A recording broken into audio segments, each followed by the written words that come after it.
Definitely sounds like she's got a big fat nasty cam in her. I mean, it does.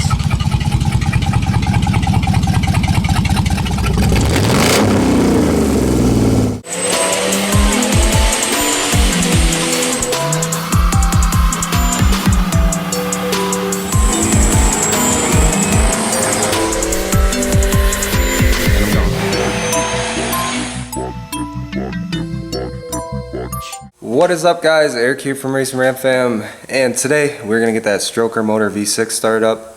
I'll probably throw in some clips that I've recorded throughout the past month or so of just random stuff that I've recorded while putting the motor together and painting it and doing all that stuff. The motor is green now, and the motor is about to just go back into the car right now. Today's Sunday, and yeah, so we're about to get this thing dropped in and started up for the first time, so stay tuned. Get ready to hear this beastly little V6 start up. We got everything, motor all put back together. We got painted green, of course. We got the wiring harness on, we got the headers in, we got everything bolted up. We are right now, I'm gonna pull the motor and trans backwards, or move it a little bit, get it lined up, and then we're gonna start lowering the car down onto it.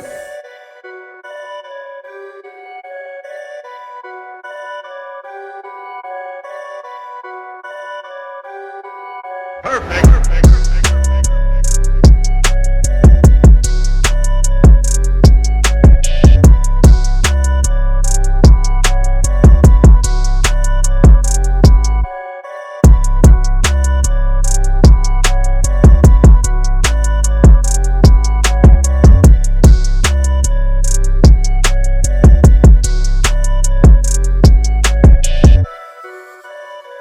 We are finally going to be starting up our 3.5 liter stroker, 4 liter in our baby hauler, our 2005 Dodge Magnum.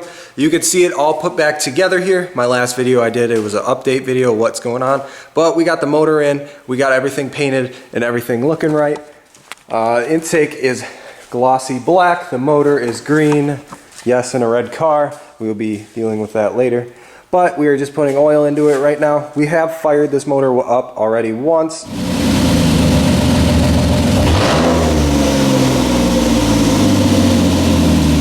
But if you listen to the video, it was very ticky, and that was because I didn't replace the lash adjusters when I put this motor together. I just reused out of that junkyard 4 liter, the lash adjusters that came with it, and they were just blown out. So I went through and replaced all 24 lash adjusters in the rocker arms. I took the rocker arms all the way apart, inspected them, cleaned them up, greased them up, put them together.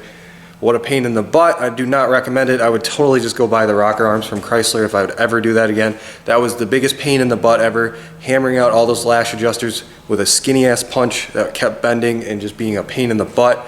I would never do that again. All right.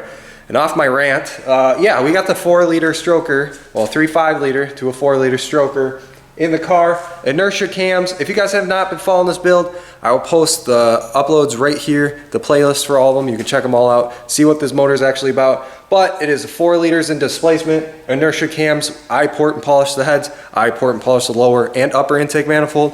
We got shorty headers on it. And right now it is just straight pipe because I have not welded the full exhaust in yet.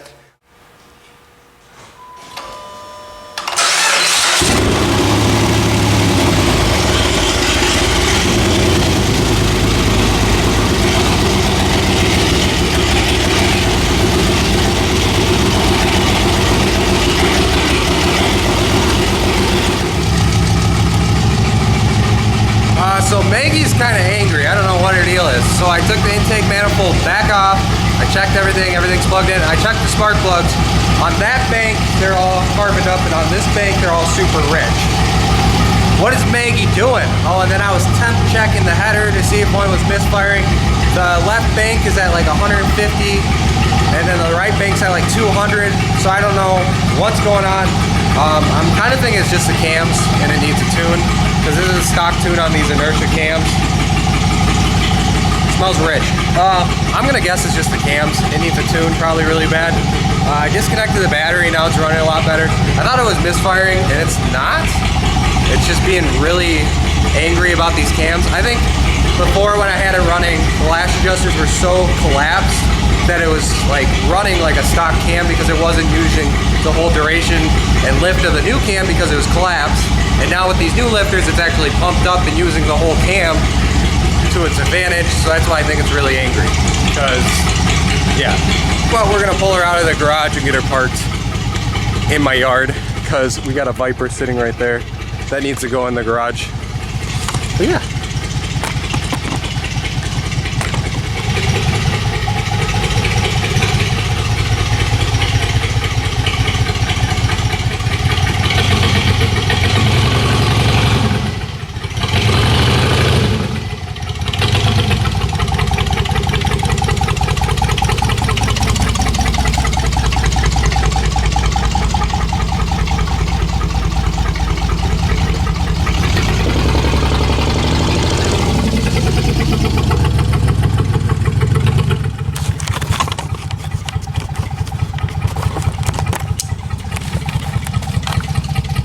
It definitely sounds like she's got a big fat nasty cam in her. I mean, it does.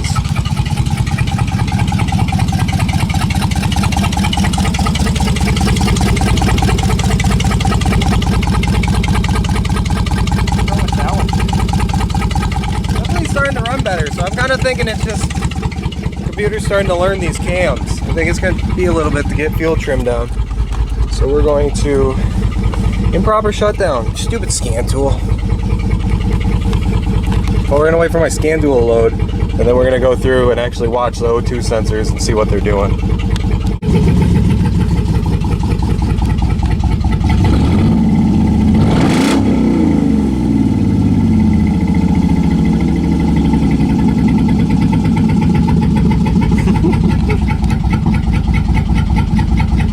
Chug, chug, chug, chug, chug, chug, chug, chug, chug, chug, chug, chug.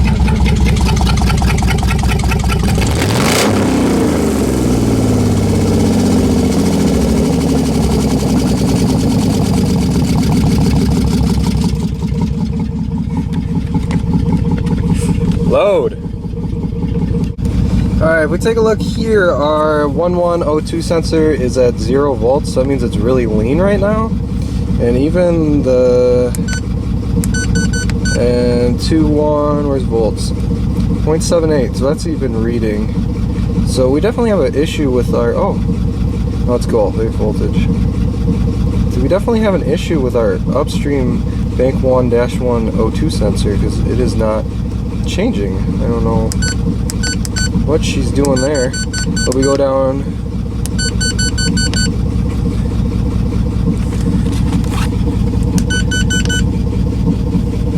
Oh, that's 1-2. There's 1-1.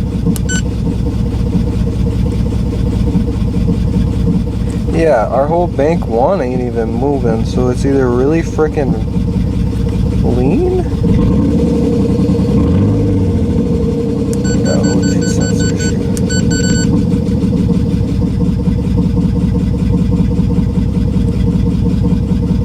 Yeah, see how 2.1 will keep changing?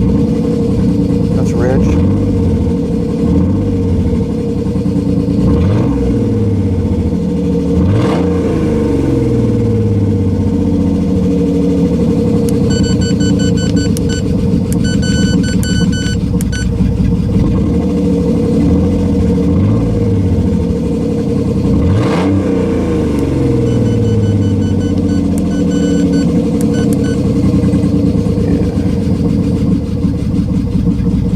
Both these banks ain't moving.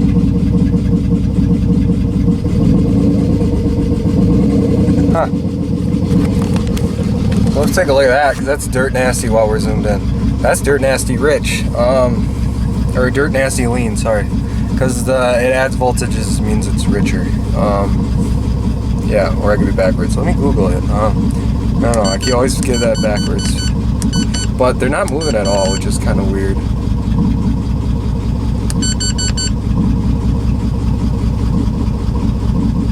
The only one really working right now is my right side upstream O2 sensor is the only one reading right now, actually changing voltage. Downstream's not, and both my upstreams. So I might need to order a set of 4 O2 sensors for this thing, because that's definitely not, should be changing when I rev it up. And even at idle it should be always changing, because The motor's always going up and down, rich, lean, trying to get that 14.7 to 1 perfectly. It never does, so it's always a little rich, little lean, little rich, little lean, little rich, little lean, and it just keeps going back like that. And we're not changing at all. We're just sitting here at lean. So I'm gonna order a set of 4 sensors for this probably, or I might take that sensor and swap it over to the other side and see if it starts reading, and put that one on that side and see what it says. Yeah, I'll probably do that because O2 sensors are expensive. But yeah, guys, Maggie's alive. She's running really good actually now. I think it's just the bigger cams now. And oh, my windshield washer works. But it's the bigger cams, I think, because I think those old lifters were collapsed, so it wasn't reading the whole cam because there was slop in there. So it wouldn't actually just get the full duration and lift of these new bigger cams. And now that those new lifters are in there, they're actually pumping up and actually reading the whole lift and durations of the cam. But it's actually running pretty decent after I disconnected the battery and reconnected it, reset field trims, did all that stuff. I definitely know 1.1's dirt rich, and if it's saying it's lean, the O2 sensor saying it's lean, it's going to keep adding fuel, which it is, because our short-term adaptive is 1.2%, and that's crazy. That's a lot of fuel it's adding for just that side. So I'm definitely going to swap those O2 sensors and see if it changes. But yeah, guys, the baby hauler's alive and she's running. I mean, got to work out a few kinks, but it sounds good. Hopefully we can do some street hits and race JT in his SRT 6200. But thank you guys for watching. As always, keep it boosted. We'll have to finish this another day. Subscribe if you have not. Keep up with Maggie. Put the whole playlist up right here of pulling the motor out, rebuilding the motor, making the stroker, putting the big cams in, and all that other stuff. But again, catch you guys later. See you later. Bye-bye.